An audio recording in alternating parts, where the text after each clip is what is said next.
Hello, sanibonani dumelang igama uZandi isibongo umfeka umalwandle lo lwandle kalwela lwezibhekane zona esihambela lekude phezulu.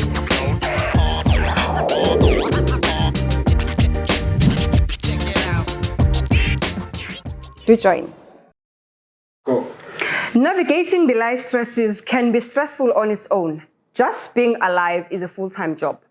And if you are going through life, you must always understand that there are things that you cannot do alone. And there are things where you need people to be by your side to show you how this life things is best navigated. And to be at a space whereby you feel that your emotional well-being is at a space where you feel that you are healthy and your body is healing and you are healthy and everything that you are doing aligns with your emotional well-being is what we need as people. Did you know that South Africa is rated as one of the most stressful countries in the world? You can see that by a number of GBV cases that we have in our country and the highest crime statistic. And we are also one of the most unsafest countries in the world. So welcome to another episode of Meaningful Conversations with Uzandi Mfeka. This is a podcast where we aim to educate, inspire, and keep you entertained. Today on the episode, I have Lolika Ebrahim, who is a life coach. Today you are going to learn a lot and you are going to have an understanding. When do you need a life coach? Why do we need life coach? And where do life coaches help us navigate the life's stresses? Miss Lolika, welcome to the show. Thank you for having me, Sandy. It's actually a pleasure. Thank you. I am not denying her anything to drink. She's fasting. So as you know that we are generous, we always offer our guests drinks. So Miss Abrams, life coaching. A lot of people think that when you're talking about life coaching, you are talking about something massive and complicated. Can you, in a layman's language, break it down for us? What is life coaching? Life coaching is something that is $1 billion industry right now. Mm-hmm. It is really getting you into the space that you want to be, creating the version of the person that you want to be as well. So when a person comes and says, I want to do some sessions to actually unpack my life or deal with some of the problems I'm facing. So I do more multi-dimensional coaching because we're multi-dimensional beings. We have many facets to us. So there's the inner and outer self that we work with. So sometimes the outer self looks amazing and the inner self is at war. It's dying. Yeah. So when I do life coaching or multi-dimensional coaching, it's working with growing you into the spaces you want to be, looking at your goals, looking at living a balanced life like you spoke about, the stresses that we have to deal with every day, how do we respond to them? Now, the biggest stresses we have now is jobs, finances. Yes, unemployment rate is rocking high. It's high. So you'll find that, in these kind of sessions, it actually unpacks your skills, your talents, brings out the best version of you. So it's not coming there and just, you unpack your stresses, but we work with how we grow past the stresses. Okay. So it's a very forward growing, coaching is growing you forward, creating successes for you and teaching you more about yourself. So I work with many programs like Connecting to the Self, working with habits, working with self-esteem, self-confidence, working with some of the fears that you face in your life. And one of the things, I am a TIR, which is Trauma Incident Reduction facilitator. Oh, okay. And so I can unpack that as well. So most of the time when when you get coaches coming through, they're also dealing with something from the past. So that's when I went and did this course to assist to get better results. Okay. Because sometimes you can put a plan in place, you can put your goals in place, but you don't get there. But it doesn't go, as we say, the plan did not yield the desired results. So now you are talking multidimensional and you are mentioning a number of things. You are also dealing with post-traumatic stresses, which is, I'm thinking now, I have lost a loved one. Who do I need? Do I need a life coach or a therapist? Differentiate for us the difference between the fields of life coaching and What is it, psychiatry? And if there's a relationship, what is the relationship? When you go to the therapists, they're a respected industry. I have full respect for them. It's basically working through, talking about the grief, talking about whatever the problems are. But it's not solution driven. Sometimes it comes into medication coming through, or you just sit and unpack. And sometimes you come out more damaged from it. So I have full respect, like I said, for that industry. But I work with, when you work with trauma incident reduction, which is now part of my coaching practice, it is part of applied psychology, metapsychology.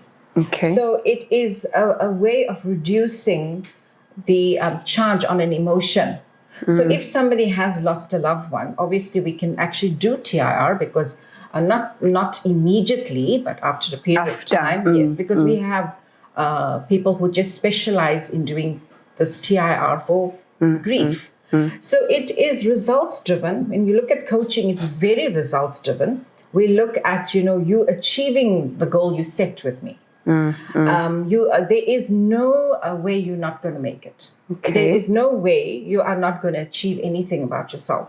Okay. The importance is growing you to understand who you are, what you are, what your capabilities are, and what you can achieve. So if you put, if somebody comes to me and say, I want to lose some weight, there's many things. Which is a struggle for most people, obesity. Yeah. So you find that it's got to start with, okay, let's look at in the family, the genes. Then let's look at your diet. Because sometimes people do diets, they do fast, they do all kinds of things, they don't lose weight. And that demotivates them. Yes. And then you go into looking at buying stuff.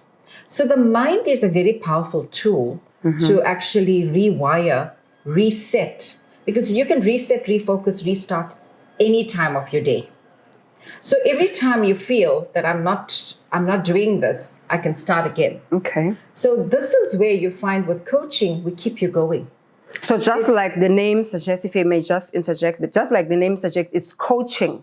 It's just not temporal. It's not just a therapy that is applied for a specific incident that has taken place in your life.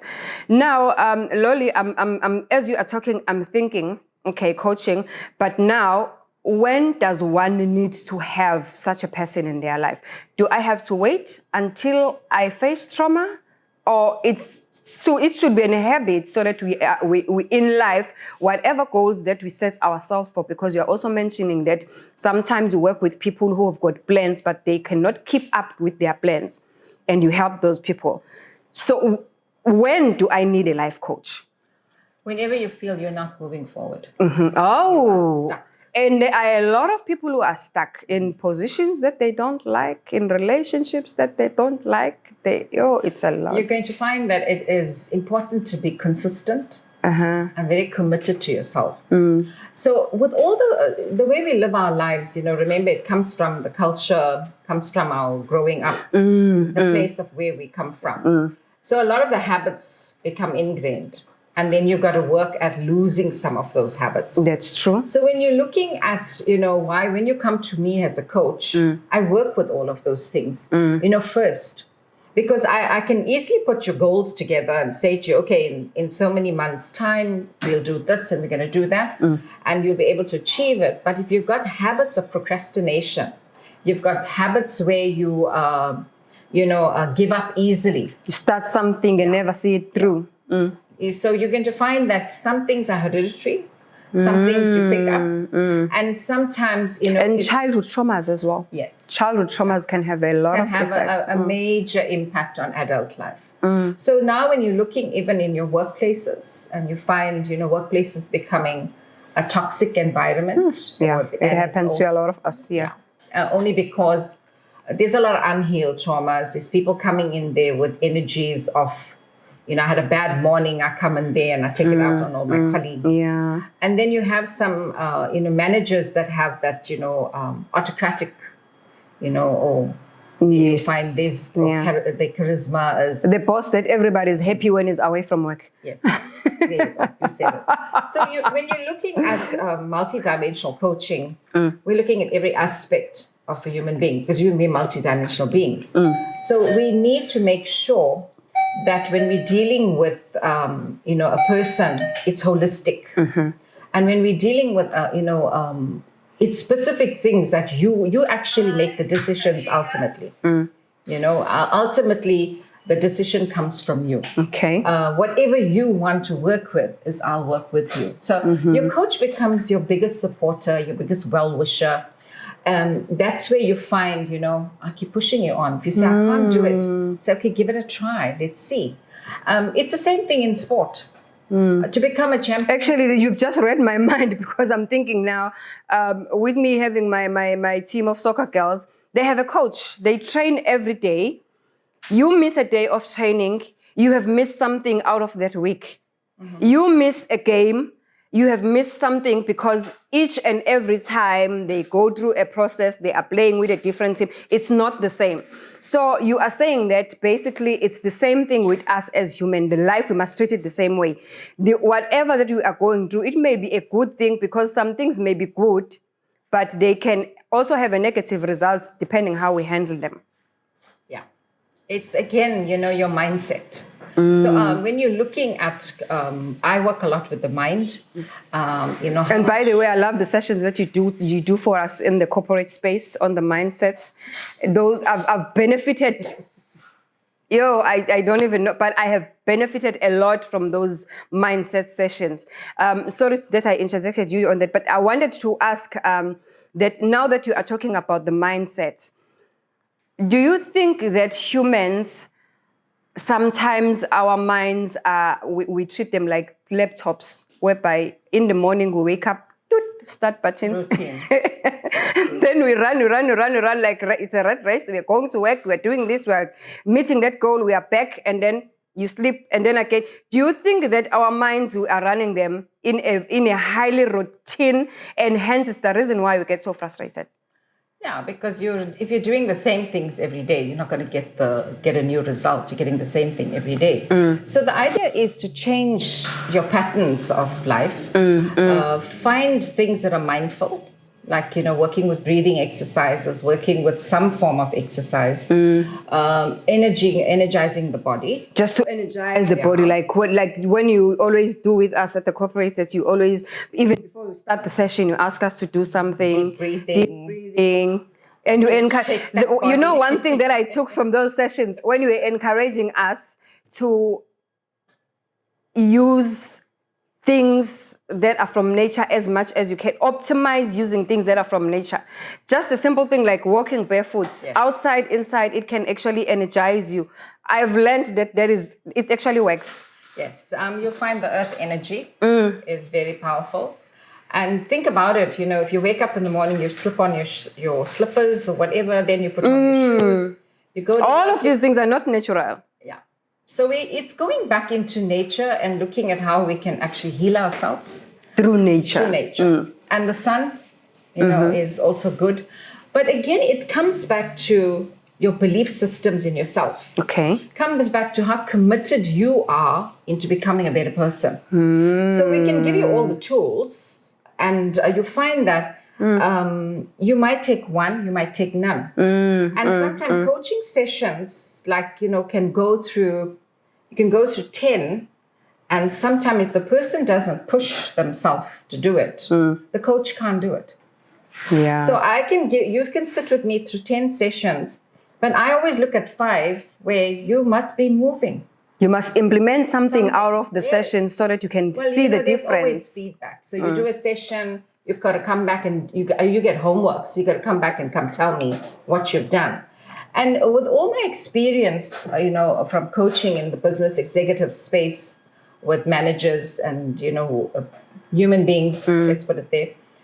A lot of them have, even though I've just done 5 sessions, 6 sessions, sometimes in some spaces you only got limited sessions, limited time. But the results were phenomenal only because the effort was put in there. Yeah. So they said to me, you know what, we've got these sessions, let's make the best of them. So again, mindset coming in and saying, you're not going to get another chance because the next time you're going to come in here, you might have to pay out of your own pocket or whatever. So a lot of programs are now designed to add coaching into it. So I work on the leadership and the management program with the University of KwaZulu-Natal. And you find that we have a coaching segment there. Okay. So that's where you find, even though it's 6 sessions we do, but it's meaningful.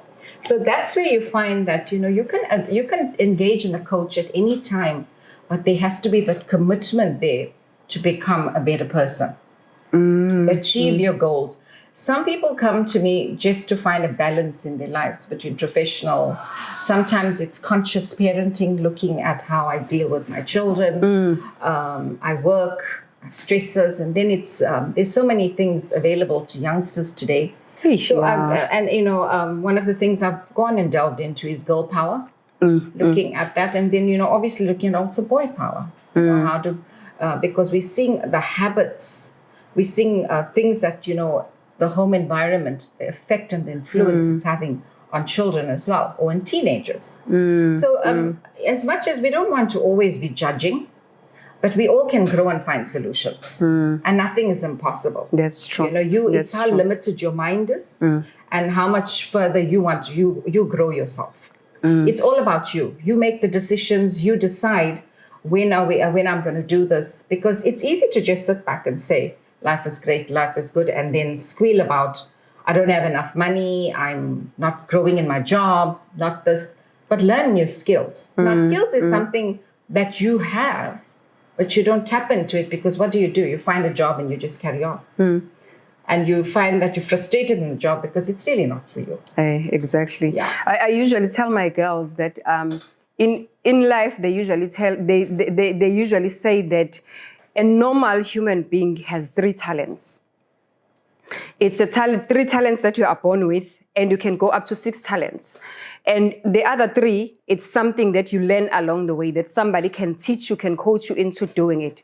So hence, even if you come into the soccer team and you know zero about soccer, but if you listen carefully and you apply what the coach tells you to do, you improve each and every day, and you can become a better person.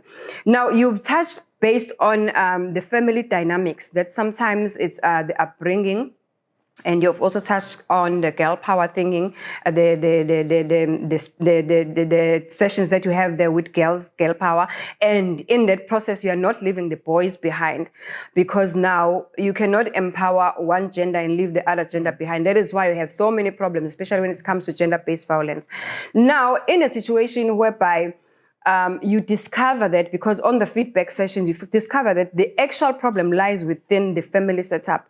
How do you deal with that? It's a difficult one, because people don't like change. And also people don't want to be told that change this is wrong, do it a different way, try that.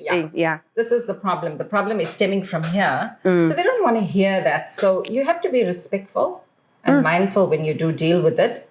So when you're working with the teenagers, you assist them with change. You grow their minds to think different from this. Not out of the box, out of the setting. Yeah. Okay. Not even out of the setting, because remember, they live there. So, when you live in an environment where it is toxic, you still can actually grow yourself and still be successful. And I have worked with school children that went home and were severely abused in many ways. And when we did the sessions was, look at the goal of completing matric. We had arranged bursaries for them, and they had gotten out that way because social workers couldn't help. So no matter what the family dynamics are, you still have your mind that is yours. It's not if you allow the control, then the control will consume you. But you have to understand that you're in charge. So even if you're a minor, you got to listen to what the parents are saying, but you have to always be looking at what are the better way forwards, and sometimes try and educate. So if it comes from the child educating the home, it works better sometimes. But instead of me going there and saying to them, it's like you're an intruder need now. To change your vocab and you need to change your behavior. I would never do that. That is not my place. My place is to work with a coachee that comes to me, and when they have these family dynamic issues, how they actually get their successes and not getting consumed into that negativeness that's happening in the house. So it can happen because, there's a lot of kids these days who live with abusive parents. That's true. And, Yeah, when they're that's battling true. with exams, and they'll, there's some of them I coach personally. And I said to them, when you hear the argument, headphones on, and try and just listen to something different. Survival skills to survive in an environment that is toxic, skills that are going to help you not to focus on an environment that is not working for you, basically. It's your loved ones. So you can't say, there's an attachment there. So I would, it's the way you would have to approach it is respectfully and not champing on, anyone's toes, but just telling this child, remember, if you're working with a child or you're working with an adult even, sometimes you have people who do live in communal homes. And you say to them, your mind is your own. So feed your mind with the positive talk, the thoughts, and work with that every day. And your situations start to change when you start rewiring that narrative of yours, your script. So, I always say, the thoughts, your speaking, your behavior, if you want to be a certain person, you got to work at it. Okay. So you don't have to just be always doing the screaming, shouting things. You got to pause and then answer. Or you just sometimes silence. Silence works brilliantly sometimes because they say it's golden. So you don't really actually create any disharmony, or you don't create any problems where you find then there's arguments, fights, and gets into. So to actually start balancing homes and works, your work life or your professional life is literally when you get into the workspace, leave the home outside. The moment you step in, you are at work now. The home is out. Yeah. Because you sometimes get, it gets diluted what you came there to do, and the work pressure is you got to perform. You find these people who are very grumpy so early in the morning and you don't know what you've done to them. And then you've got to look at when you look at kids going to school from that. So again, try to keep the focus there because if you don't learn and excel in school, you can't get where you want to go. So it's again teaching a lot of skills, survival skills like you called it, but it's more growing yourself to realize the power of your mind is yours. Yeah. You can do anything you want to do. And you can actually achieve whatever you want to do with the power of your mind. As long as you use your mind positively. So basically, everything is just about your mind. You coach people that they must first, like a jig, you're removing a stain. You want to remove a dirty stain from the mind now. So you clean it up. You help people to clean it up. I'm just trying to explain this in a very understandable language. So that people can actually relate to it. Because you know why I'm saying this?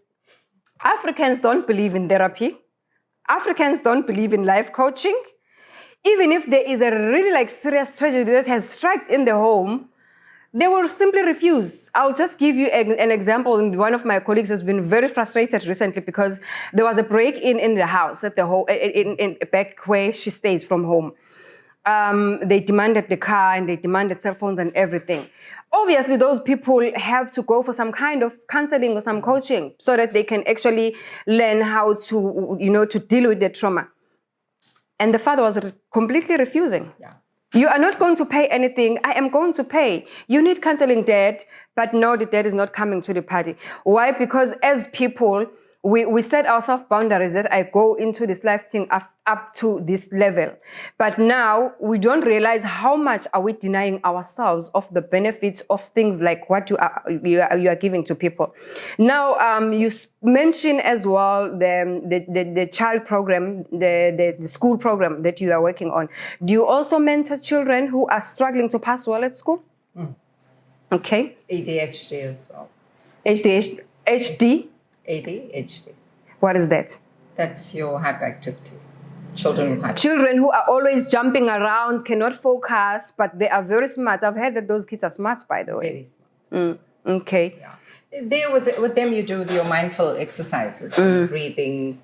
You work with certain exercises. In schools, It would be nice if they put meditation at the beginning of the day. If Or in the middle of the day when kids are feeling middle, tired and cannot cope with the rest of, especially on days when it's too hot. Well, school's program needs to change because you have to understand you've got different types of children coming into this environments. They're very different from 30 years back. You know, they're not conformist. So schools are literally a disciplinary, institute. Routine, like you mentioned earlier, that routine. Yeah. So you'll find children getting frustrated, children getting diagnosed with ADHD, children going to occupational therapy, and all of that. So again, parents need to become more aware that, you know, I've got a special child here, and I need to look at different angles of working with this child or being a parent to this child. And there's many things out there now for parents. It's not like, you know, in our days, we went to school, we did our work, we passed, we went to university, it was a routine. And that was it. Yeah, you know, you did what everyone else did. But now you have children who are different. So, you know, you'll find that conscious parenting helps with that. Knowing that, you know, because the first thing you'll see a parent come is, my child doesn't want to learn, he doesn't like this, you know. And when you ask the child why, because he can't concentrate, his mind is all over. So and Africans, they just beat the child.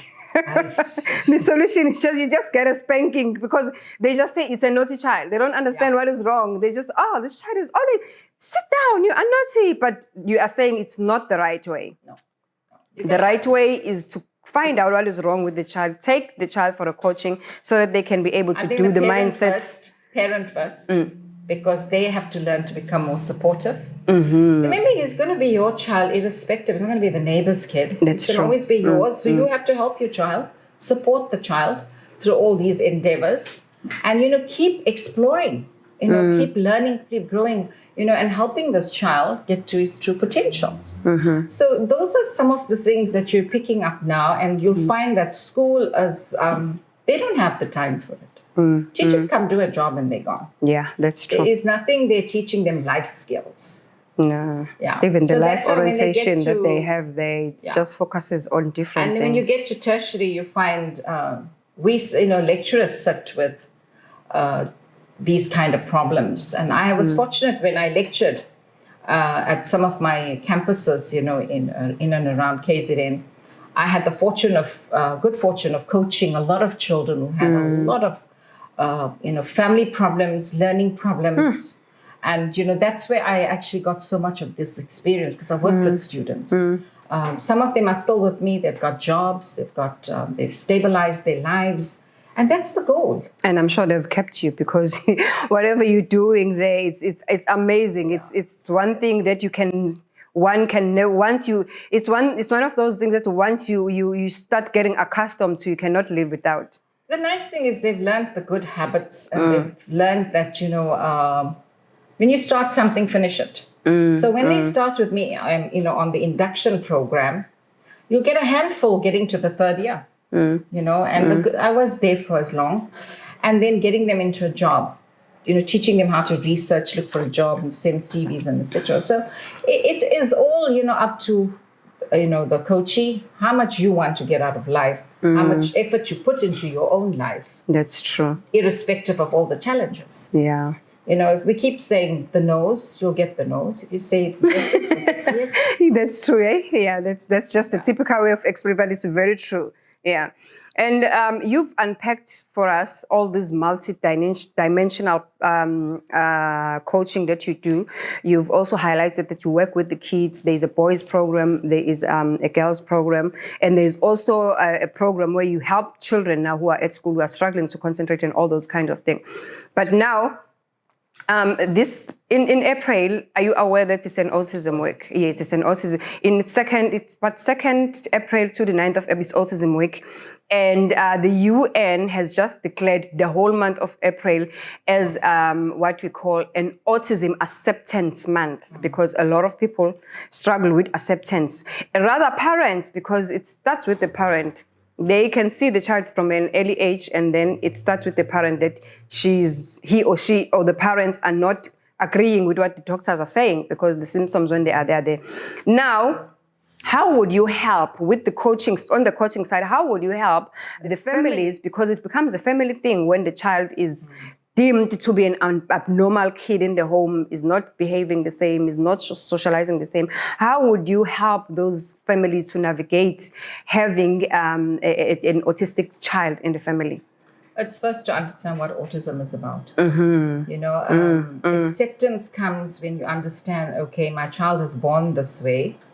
And these are some of the things I need to mentally get accustomed to and help him in his journey in life. That's very true, yeah. And most of the time you find, like you said, you know, calling a child abnormal, he isn't or she isn't.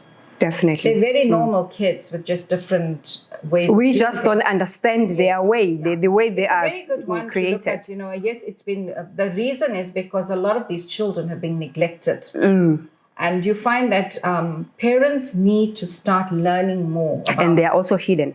Yeah. Most families, they hide They're finding it embarrassing. Yes. There's nothing wrong. It's like even with Down syndrome, it's become a big thing now. You know, now it's acceptance. A child is born with Down syndrome. What's wrong with nothing? You know, they only look different. But they can do a lot of the activities as normal children. And they're smart. They are very smart. I've been digging. I've been digging a lot doing some. They are very smart kids. Yeah. So you'll find that parents need to actually grasp the concept, and again, be conscious about your child. He That's is true. or she is your child. It's not someone else's. You know, you don't have to worry about the voices that you hear around you saying that, oh, there's something wrong, this, that. You'll deal with it. Now, there is a lot of parents. I mean, I have one of my daughter's friend, her son was you know, during the pregnancy was normal. But when he was born, he couldn't speak, he can't walk, he can't do anything. I mean, she only found out about when he was a year that this child now is not doing the things that other kids are doing that are and at the same age. The doctors couldn't give it a diagnosis. So now he's fed through, you know, tubes, and he's he's been like, you know, in a pram or in a wheelchair now. So it's like, again, she's accepted it. This is my child. Let me learn a little bit more. But it's more the care she gives for him. You can't be frustrated. Yeah, you know? You can't be frustrated and say that, oh, this child needs to be like other children or get... And because you cannot change that situation. You can't change that situation. It's acceptance first, and then learning about how to take care of this child. So his journey or her journey in life is successful. There's nothing wrong. Many kids with autism, you'll find them standing and talking about it. They become great public speakers. You know, they're not you know, highly different. It's just the way they do certain activities. That's true. Yeah. Loli, from what I'm gathering from this conversation is that life coaching is about the life as a whole. I don't need to face trauma. I don't need to be in a compromising position for me to actually think that I need a life coach. Any given point in time, I feel like I'm stuck, or I feel like I want to achieve something, even if I'm not stuck. I feel like I want to achieve something, but I need somebody who can guide me through the process of achieving that particular thing that I want to achieve at that point in time. 100%. Then I can consult you. You could be a happy person and still have a life coach. You know, it's setting goals. It's looking at balance. It's looking at, you know, you could say, okay, everything's going great in my life. But then you look 5 years down the line, if something goes wrong, how do you handle it? Okay, so it doesn't have to be at any... you know, when something devastating happens, then you need to look for therapy or look for some kind of... You could look at it now because you need to grow. Definitely, yeah. Don't seek therapy when the striking times are at your doorstep. So, Loli, where do we find you? You've got my details on there. You're most welcome to share it with. Okay, so I'll drop down the details below, how to find Lolika Ebrahim, and the name of the company? It's LSE Coaching. LSE Coaching. So you are based in Durban. Can you do it online? It's all online. Most of it is online. Most of it is online? Yeah, because you work with people from all over. All over, okay. Thank you so much, Loli. I'm going to drop down the details of your company down below and your contact number so that whoever wants to contact you feels that this conversation benefited them today, and they definitely want to benefit from life coaching sessions, I am going to leave the details down below. But other than that, thank you so much for coming through, even though you don't have a drink in your hand. Thank you so much for having me, and I wish you well. Thank you so much. Thank you. Okay. Bye. Thank you.